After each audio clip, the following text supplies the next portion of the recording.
Vamos a ir a la palabra del Señor en esta tarde y quiero invitarles al libro de Marcos, capítulo 15, versículo 34. Libro de Marcos, capítulo 15, versículo 34. Y a la hora novena Jesús clamó a gran voz diciendo: Eloí, Eloí, lama sabactani, que traducido es: Dios mío, ¿por qué me has desamparado? Nuestro tema para esta tarde se titula ¿Por qué me has desamparado? Hemos estado teniendo una breve serie en nuestros cultos evangelísticos con respecto a las últimas palabras de nuestro Señor desde la cruz. Así que el contexto es el Calvario, el contexto es esas 6 horas donde nuestro Señor estuvo colgado en aquella cruz, rodeado de 2 malhechores y también siendo burlado, escarnecido por aquellos que estaban a su lado. Así que es importante notar el contexto. Era un día viernes desde las 9 de la tarde, que era la hora tercera, que dice el versículo número 25, hasta la hora novena, que correspondería a las 3 de la tarde, que en particular es el momento en el día que comienzan a ocurrir las últimas frases de nuestro Señor desde la cruz. Y si hay algo que debemos mencionar con respecto al Calvario, con respecto a lo que el Señor estaba haciendo en aquel momento y en aquel lugar, es que es el acto más solemne que la humanidad podrá tener. No hay otro evento como este. Hay eventos importantes que son recordados en nuestro contexto nacional, a las fechas donde se declaró la independencia, o algunos feriados que recuerdan a aquellos soldados que dieron su vida por un país libre y soberano. Podemos celebrarlo y lo hacemos recordando a aquellos hombres. En otros países hay días aún más populares que han trascendido las fronteras de un país, como el Día D, o algunos otros, el desembarco de Normandía, o también otros eventos grandes, pero aquello es casi nada, es sin valor, sin relevancia, cuando lo comparamos con respecto a lo que estaba ocurriendo allí en la cruz del Calvario. Así que estamos en las últimas 3 horas, ya bien cercano a las 3 de la tarde, la hora novena, dice el versículo 33, que cuando llegó la hora sexta, es decir, las 12 del día, ocurrió un evento sobrenatural en aquel lugar. Dice que hubo tinieblas sobre toda la tierra hasta la hora novena. Así que las 3 primeras horas la gente hacía escarnio, la gente hacía burla, pero estas últimas 3 horas, silencio rodeaba aquel lugar, la oscuridad había venido sobre toda la tierra, de tal manera que ahora toda esa burla se había silenciado. Y un gran evento, un gran momento iba a venir, donde precisamente nuestro Señor iba a expresar estas palabras: ¿por qué me has desamparado? Así que también no solamente es el momento más solemne de la humanidad, sino que probablemente también es el momento de mayor angustia en la historia de la humanidad. Porque esta frase de Cristo en el versículo 34, que también se replica en otros evangelios, ¿por qué me has desamparado?, fue una exclamación de horror, fue una exclamación profunda, que a la vez fue infinitamente mayor que esa exclamación que había ocurrido unas horas antes en Getsemaní, cuando la Biblia dice que nuestro Señor fue como comprimido en aquel lugar, estaba angustiado en su alma de una manera profunda, porque estaba viendo aquellas cosas que iban a ocurrir. Precisamente estaba mirando, estaba viendo de antemano la experiencia ahora que se está teniendo aquí en el libro de Marcos, capítulo número 15, cuando él entonces iba a tener que llevar la ira de Dios, la copa de la ira de Dios, por una razón bastante particular, y esa razón es el pecado del hombre. Cuando en Getsemaní dijo: si es posible, pase de mí esta copa, ahora él la está bebiendo, él la está tomando, y por eso expresa estas palabras: Dios mío, ¿por qué me has desamparado? Así que lo que tenemos aquí es Getsemaní hecho real. Esos momentos de angustia que él vio de antemano, aquí se están experimentando, aquí se están viviendo. Así que es Getsemaní hecho real. El abandono, el desamparo de Dios. Ahora, es importante mencionar acá que este abandono no es en el sentido de dejarlo solo, sino este abandono es en el sentido de que Él descargó toda la ira acumulada por el pecado sobre Él allí en la cruz del Calvario. Tenemos varios testimonios en la palabra del Señor, como por ejemplo en el libro de Habacuc, en uno de los libros del Antiguo Testamento, donde se nos enseña que nuestro Dios es demasiado puro para poder ver el pecado. Y aquí entonces el pecado no solo de un hombre, no solo de dos, no solo de 100,000, sino el pecado de todos aquellos que iban a creer, fue comprimido sobre Cristo aquí en la cruz del Calvario. En ese momento Cristo estaba cargando el pecado sobre sus hombros, las consecuencias del pecado, el castigo eterno de cada persona comprimido en ese momento. Esa es la razón de este grito de angustia, esa es la razón de este clamor en aquel momento. Dios mío, ¿por qué me has desamparado? Recuerdo, la gente tal vez ya se ha ido. Aquello no era un espectáculo, así que el Señor trajo tinieblas para que los hombres ya no pudieran ver lo que iba a ocurrir en aquel lugar. Y ahora entonces, al final de estas últimas 3 horas, cuando tal vez estaban un puñado de soldados allí y otro grupo de personas, cuando la obra de redención estaba siendo hecha, cuando el pecado estaba siendo cargado sobre Cristo, las consecuencias del pecado estaban siendo llevadas por el Señor allí en la cruz, Él dice estas palabras. Fue un clamor que nace de su corazón, un grito, fue a gran voz, y Él dijo entonces, traducido, Dios mío, ¿por qué me has desamparado? Pero Él estaba allí en lugar de otros. Él no era culpable. De hecho, Isaías 53 nos enseña acerca de Cristo 700 años antes de que Él viniera a esta tierra, de que Él nunca hizo maldad, ni tampoco hubo engaño en su boca. Ni sus acciones, ni su hablar, lo que da referencia a su corazón, porque de la abundancia del corazón habla la boca. No había en Él engaño, no había en Él maldad, no había en Él mentira. No había en Él nada que pudiera merecerle que Dios, de manera personal a Él, producto de algún pecado que Él hubiera hecho, tendría que recibir el castigo. La palabra del Señor nos dice que nuestro Señor nunca hizo maldad, nunca hizo pecado, nunca hubo engaño en su boca. Y eso es lo que vemos aquí, un hombre perfecto, un hombre sin pecado, un hombre justo, estaba recibiendo el castigo del pecado, que precisamente era la separación eterna de Dios.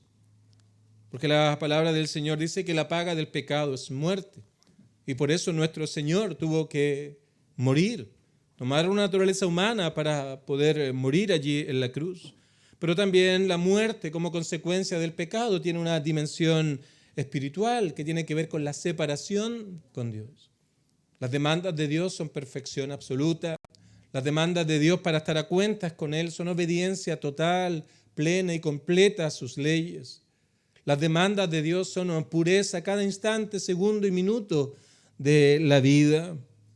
Pero el hombre no puede hacerlo, producto del pecado allí en la caída. Cuando Dios creó al hombre, al ser humano, lo hizo bueno en gran manera, pero el hombre cayó de ese estado por aquel pecado en el huerto del Edén, que se narra en Génesis 3. Y junto con ello, entonces, trajo consecuencias sobre toda la humanidad. Y por eso, entonces, ahora todos pecaron, dice Pablo en Romanos. Y por cuanto ahora, debido a que todos pecaron, ya no pueden alcanzar la gloria de Dios, ya no pueden alcanzar el favor de Dios basado en sus propios méritos, porque ya no cumplen la perfección que Dios demanda, la obediencia total a sus normas.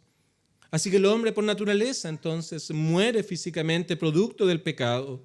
Y también ahora, producto de ese pecado, el hombre está separado con Dios.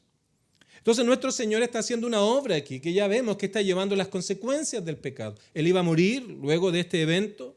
Se nos narra posteriormente, cuando dice en el versículo 37, más Jesús dando una gran voz expiró, pero también estaba experimentando la otra muerte, la separación producto del pecado.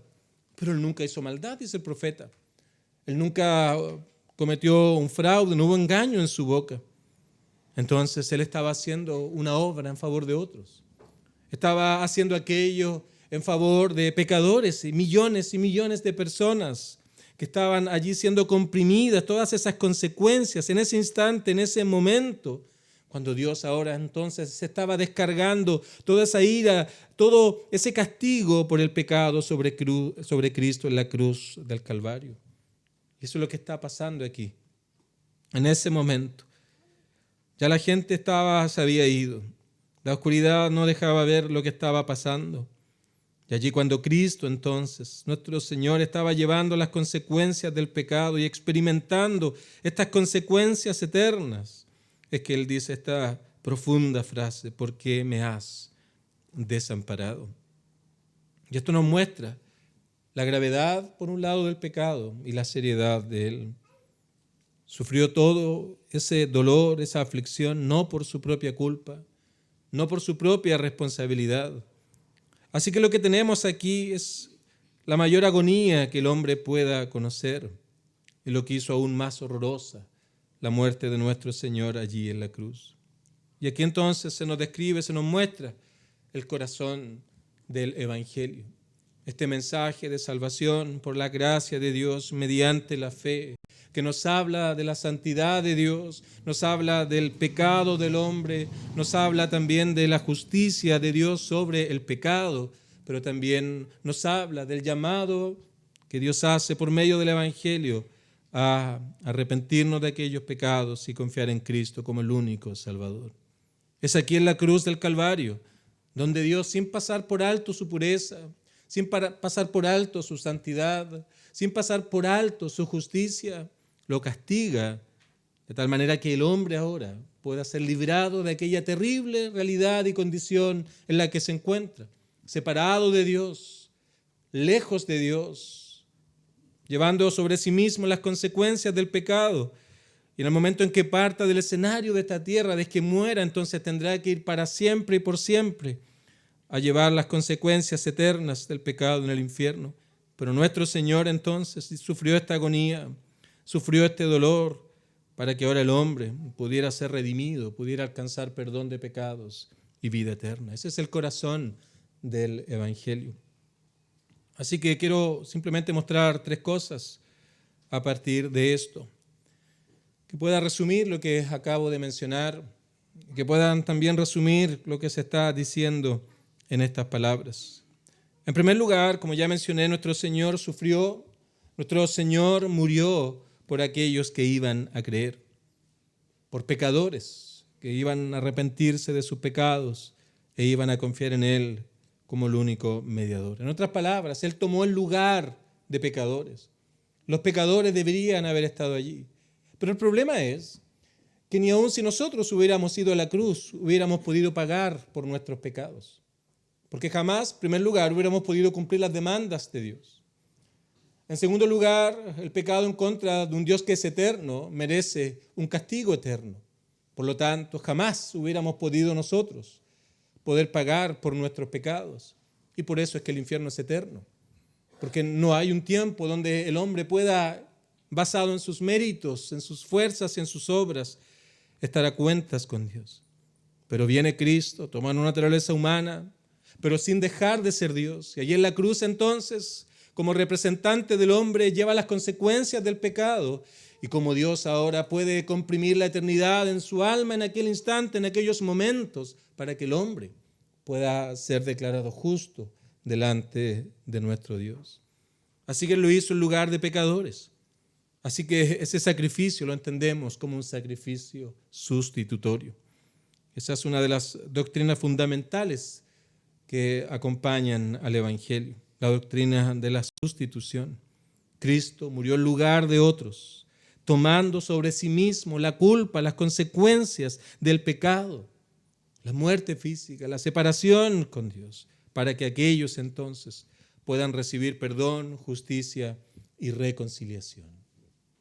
Esas son en palabras simples la doctrina de la justificación. Cristo tomando el lugar de pecadores para que aquellos pecadores puedan recibir perdón, justicia y reconciliación. Así que lo primero que mencionamos es que este sacrificio fue un sacrificio de sustitución. Estas palabras, ¿por qué me has desamparado? Él está tomando el lugar de aquellos que no tienen esperanza para que ahora en Cristo puedan hallarla. En segundo lugar, debido a que Cristo resucitó al tercer día, aquello nos da la certeza y la seguridad de que aquella obra que Él hizo en la cruz, esa obra de redención en estas 6 horas colgado allí, todo aquello fue aceptado como una ofrenda suficiente por el pecado. De tal manera que podemos decir que no solamente fue sustitutorio en lugar de otro, sino que aquella obra en la cruz fue satisfactoria. De tal manera que ya no hay nada más que el hombre pueda hacer para estar a cuentas con Dios.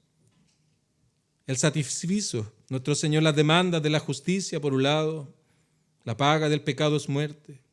También las demandas de la santidad de Dios a causa de nuestro pecado.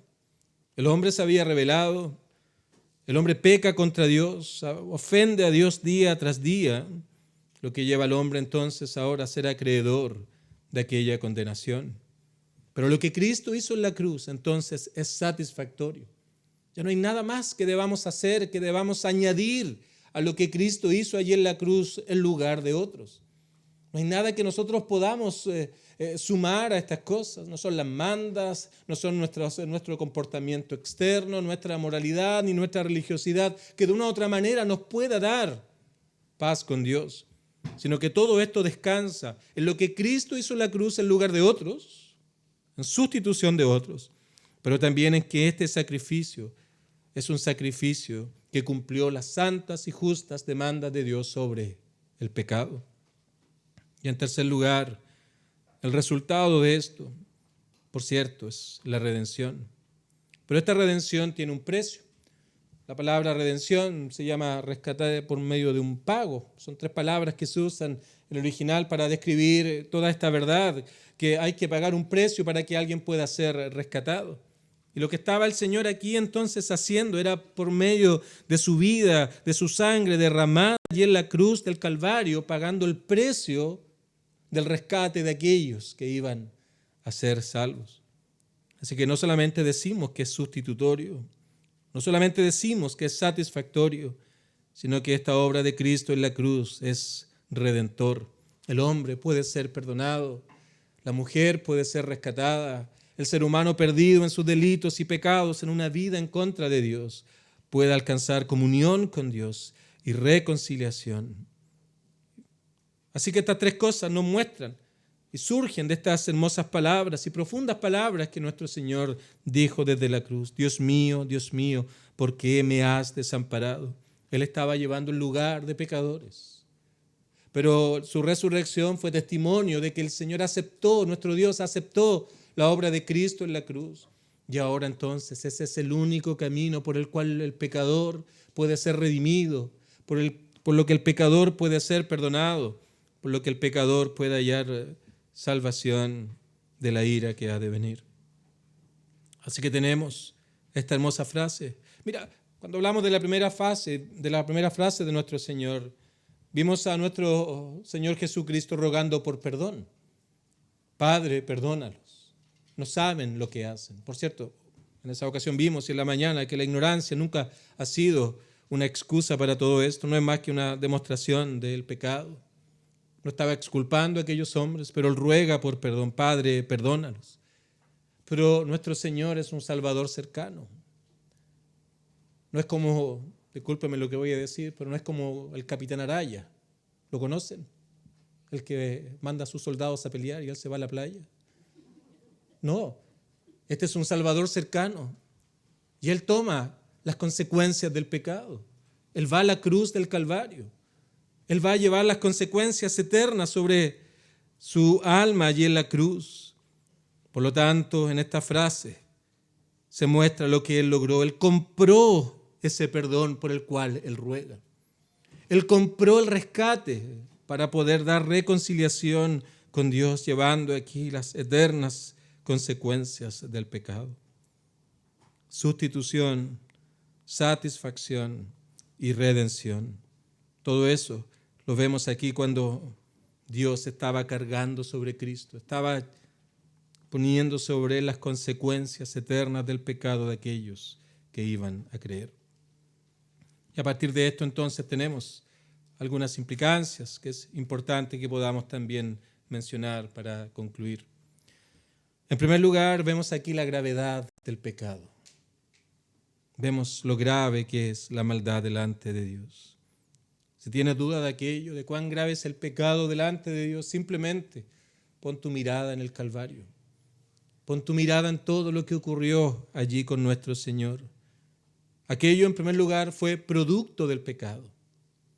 Aquello fue producto de la maldad del hombre, de la corrupción moral y espiritual en la que todo hombre cayó después de la caída en Edén, de nuestros primeros padres, Adán y Eva. Así que la cruz fue necesaria porque el pecado entró en el mundo. Todo esto es plan de Dios, por cierto.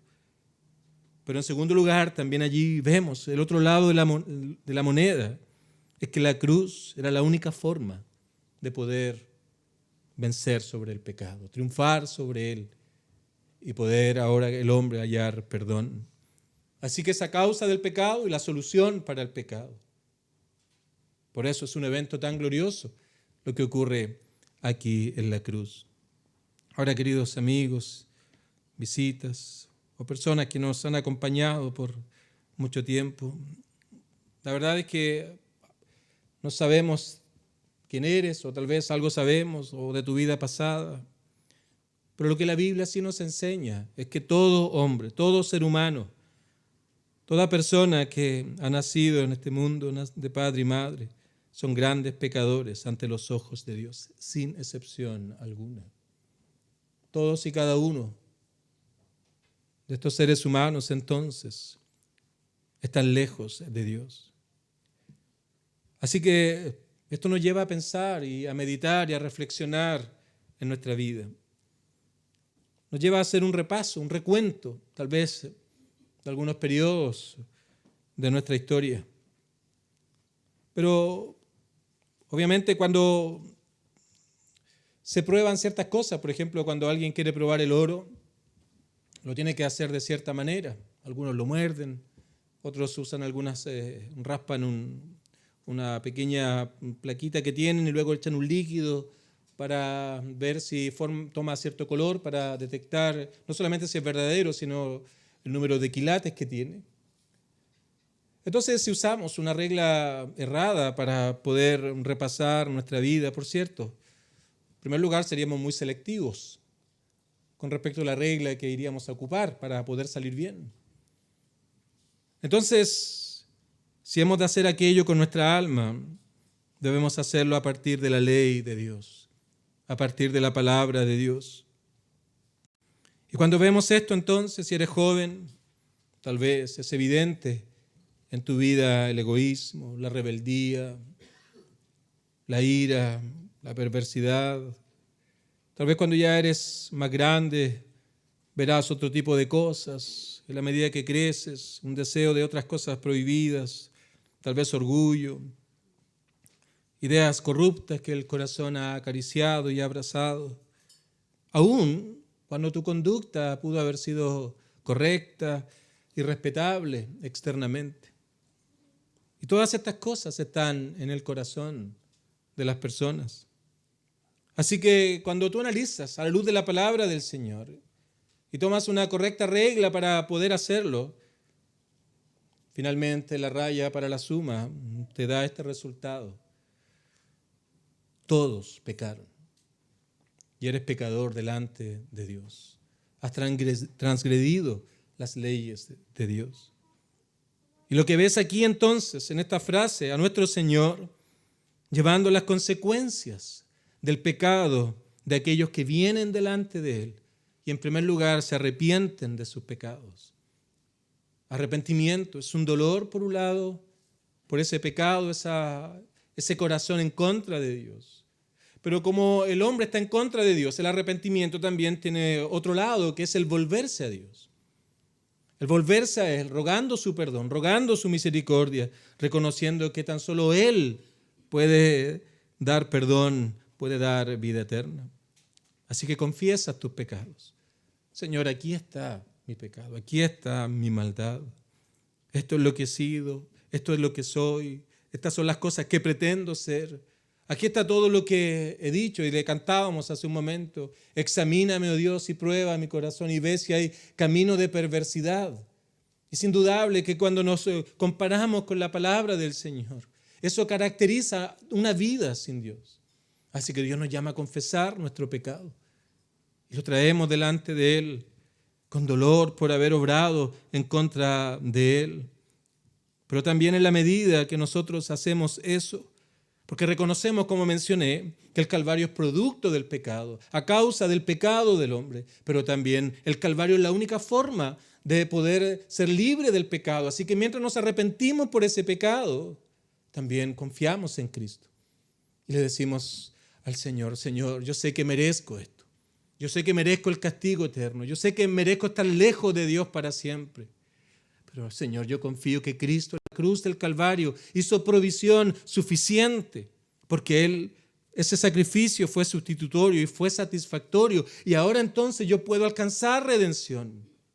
Y tú confías en Cristo con todo tu corazón, con todo tu ser, y reconoces que no hay otro mediador entre Dios y los hombres por el cual tú puedas ser salvo.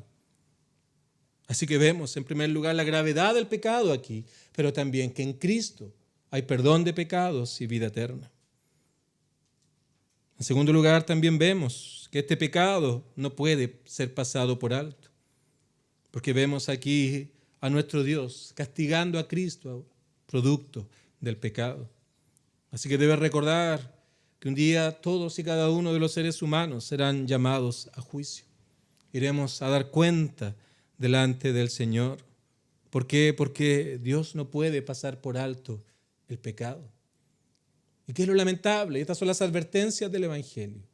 Si tú mueres rechazando a Cristo, rechazando la única provisión para poder ser perdonados, si tú mueres no mirando al Calvario, sino mirando simplemente los deseos de tu propio corazón, cuando partas del escenario de esta tierra, estarás por siempre y para siempre lejos de Dios por la eternidad. ¿Y qué vas a estar haciendo? Pagando por tus pecados, de los cuales nunca te arrepentiste. Pero si mueres en Cristo, si has creído en Él, si has confiado en Él, entonces vas a ir a aquel día y cuando vaya y te diga, bueno, viene fulano de tal, y vas a ir y te vas a presentar con las credenciales de Cristo. Y vas a poder decir, Él murió por mí. Y aquellos entonces que han creído en Cristo, dice el apóstol Pablo, ya no hay condenación para los que están en Cristo Jesús. Y podrás disfrutar de la gloria eterna. Estas son las garantías del Evangelio, los beneficios y bendiciones del Evangelio. Podrás disfrutar de las moradas eternas, la gloria eterna que el Señor preparó para todos aquellos que han confiado en Él. Y el pecado no es algo que tú puedas limpiar, no es algo que yo pueda limpiar, no es algo que una institución pueda limpiar. No son las ceremonias los que limpian el pecado, no son las mandas los que limpian el pecado, no son las personas, por muy piadosas que hayan sido en siglos pasados, que puedan limpiar nuestro pecado. Tan solo es Dios. Y todo esto por medio de lo que Cristo hizo en la cruz del Calvario. Tienes que poner tu mirada en Cristo, poner tu mirada en el Señor y en su obra en la cruz, porque también aquí se nos muestra la grandeza del amor de nuestro Dios y la grandeza del amor de Cristo. Porque Dios hubiera seguido siendo Dios, santo, justo y bueno, dejando al hombre en su pecado, que no hubiera cruz, que no hubiera calvario, que no hubiera perdón, que no hubiera misericordia, que no hubiera nada de eso, hubiera seguido siendo Dios. Pero Dios muestra su amor para con nosotros, en que siendo pecadores y estando lejos de Dios, Él envió a Cristo y Él voluntariamente vino tomando una naturaleza humana y sin dejar de ser Dios, entonces habitó entre nosotros. Y entonces fue a la cruz del Calvario para llevar adelante aquella gran obra de redención. Así que Dios, en su gran amor, ha provisto un Salvador, sobre el cual ahora descarga todo nuestro pecado, las consecuencias del pecado, para que todos aquellos que confían en Él ahora puedan ser declarados justos delante de Dios. Qué paradoja más grande es esta. Que un hombre pecador delante de un Dios santo, justo y bueno, pueda ser declarado justo, pueda ser declarado sin pecado delante de Dios. Hermanos y queridos amigos, no hay nada como esto en la historia de la humanidad. Absolutamente nada. Es Cristo que puede darte perdón. Ahora el alcance de la gracia del Señor no tiene límite. Las palabras del profeta creo que responden a esta pregunta. Lo usa usando figuras para mostrar cuán grande puede ser tu pecado, pero también para mostrar cuán mayor es la gracia a todo aquello. Si vuestros pecados fueren como la grana, como la nieve serán emblanquecidos. Si fueren rojos como el carmesí, vendrán a ser como blanca lana. Es nuestro Señor que puede limpiarte de esos pecados, de la juventud, de la adultez, de toda tu vida. Ya sean cometidos por ignorancia conscientemente, todos aquellos pueden ser borrados. Pero para esto es necesario el arrepentimiento y la fe resulta imprescindible. Estas trabajan juntas. El arrepentimiento sin fe no es más que un remordimiento, un dolor pasajero para luego simplemente seguir disfrutando aquellas cosas que Dios desprecia.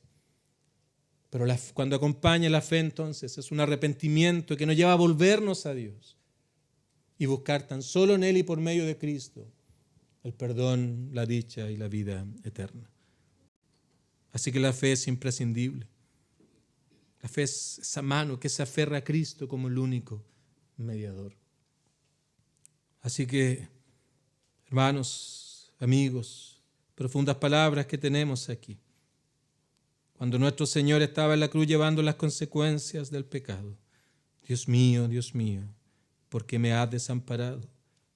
Él experimentó las consecuencias del pecado para que el hombre ahora pueda ser hallado por medio de Él, recto, y pueda disfrutar de una hermosa comunión en esta vida y en el más allá. Que el Señor nos ayude a todos.